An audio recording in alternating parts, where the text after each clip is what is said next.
Sir, विपक्ष कह रहा है कि आप महंगाई पर, बेरोजगारी पर, नौकरियों पर बोल नहीं रहे हैं, बोलने से बच रहे हैं। बोल रहे तो बहुत कम बोल मैं रहे हैं। बताता हूँ।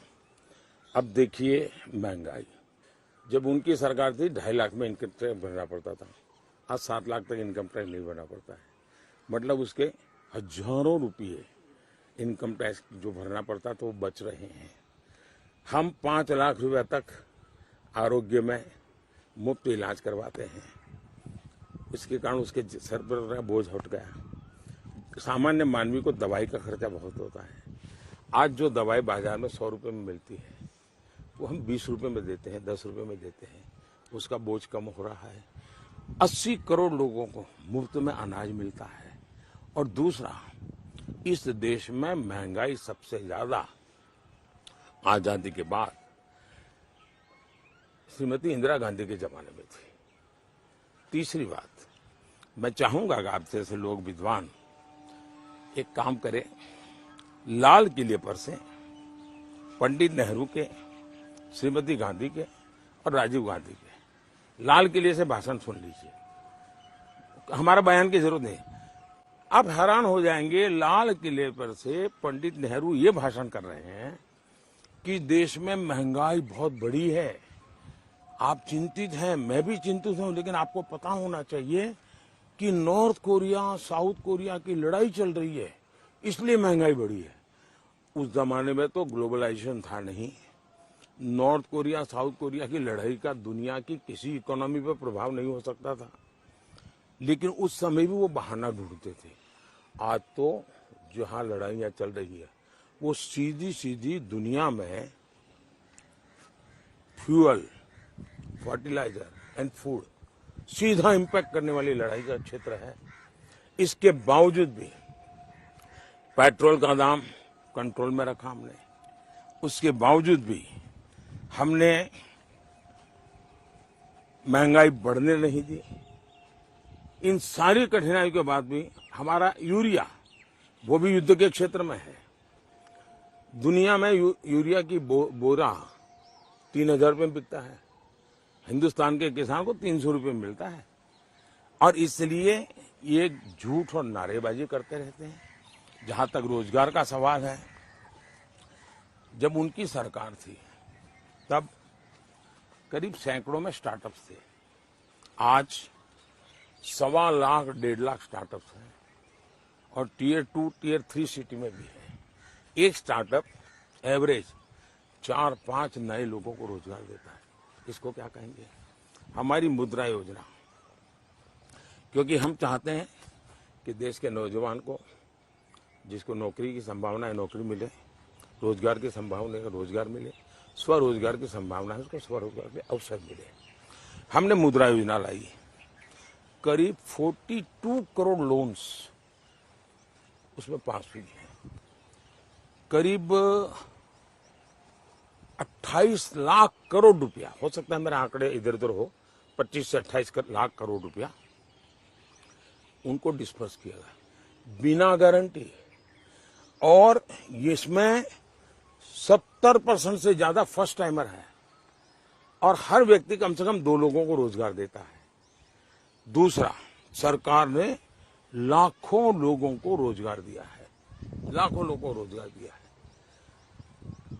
दूसरा, ये लोग जब राज्य के अंदर आंकड़े देते हैं तो कहते हैं कि हमने इतना रोजगार दिया।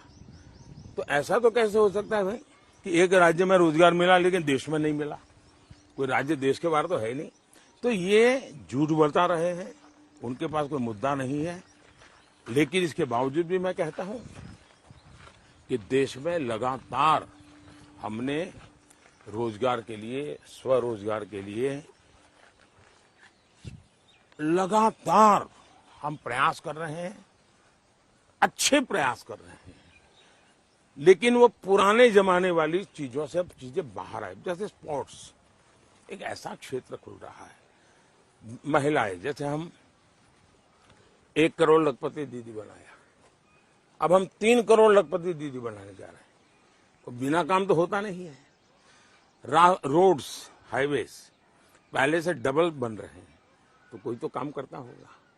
रेलवे पहले से डबल बन रही है, कोई तो काम करता होगा। 4 करोड़ घर बने, किसी ने तो काम किया होगा, किसी के तो जेब में पैसा आया होगा। और इसलिए ये इतना झूठ नैरेटिव चला रहे हैं। और दुर्भाग्य है कि जो बोलते हैं उनको कोई सवाल नहीं पूछता है। उनको पूछो कि भाई आप बेरोजगार हो गए पॉलिटिकली, इसलिए सारी दुनिया को बेरोजगार क्यों कहते हो तुम? सर एक सवाल अंतिम है, ये कह रहे हैं विपक्ष की 400 सीटें आ जाएंगी तो आप संविधान बदल देंगे, और दूसरी तरफ लालू यादव कह रहे हैं कि मुसलमानों को जो है वो पूरा आरक्षण मिलना चाहिए। इसको किस तरीके से आप देखते हैं? देखिए, पहली बात यह है कि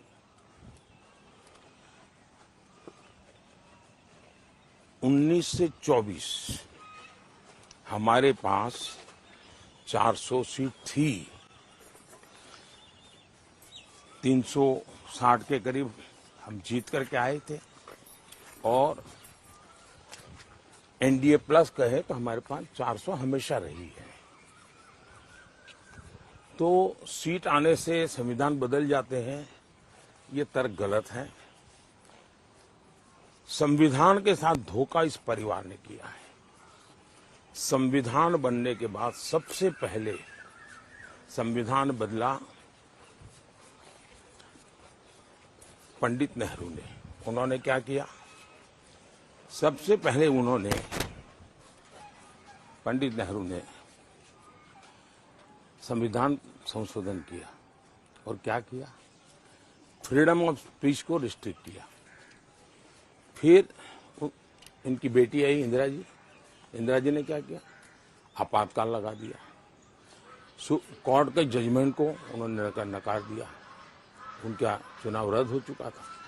संविधान के साथ धोखा उन्होंने किया। फिर उनके बेटे आए राजीव गांधी जी, उन्होंने क्या किया?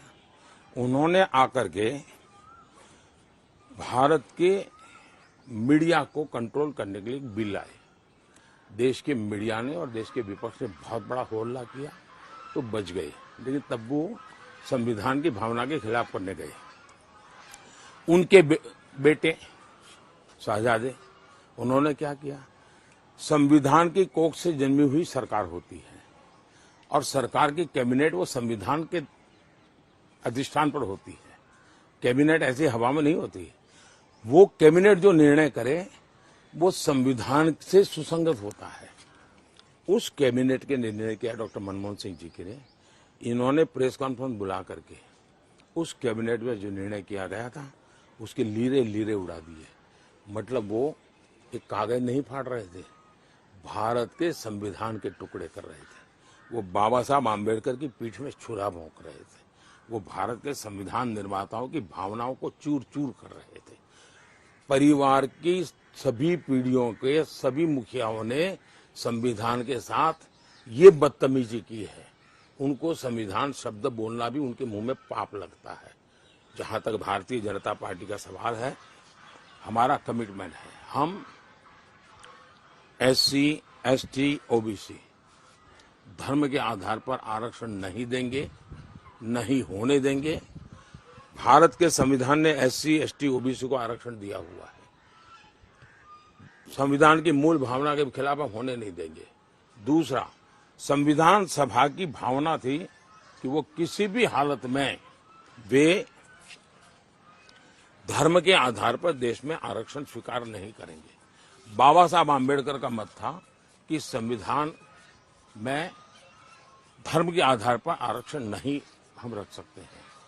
तो जो बाबा साहब आम्बेडकर ने कहा, जो संविधान सभा ने कहा, जिसके प्रति हमारी श्रद्धा है, हम उसको बरकरार रखने के लिए मेहनत कर रहे हैं। लेकिन जैसे वो पिक पॉकेटर होता है ना, वो किसी का जेब काटता है, फिर चिल्लाता है, अरे वो चोर चोर चोर, और कोई दूसरा भागता है और ये माल लेकर के फिर धीरे से निकल जाता है। तो ये लोग चिल्ला इसलिए रहे हैं कि उनके इरादा है कि धर्म के आधार पर आरक्षण करने का, और इसलिए वो चिल्ला रहे हैं जी, और हम ये होने नहीं देंगे।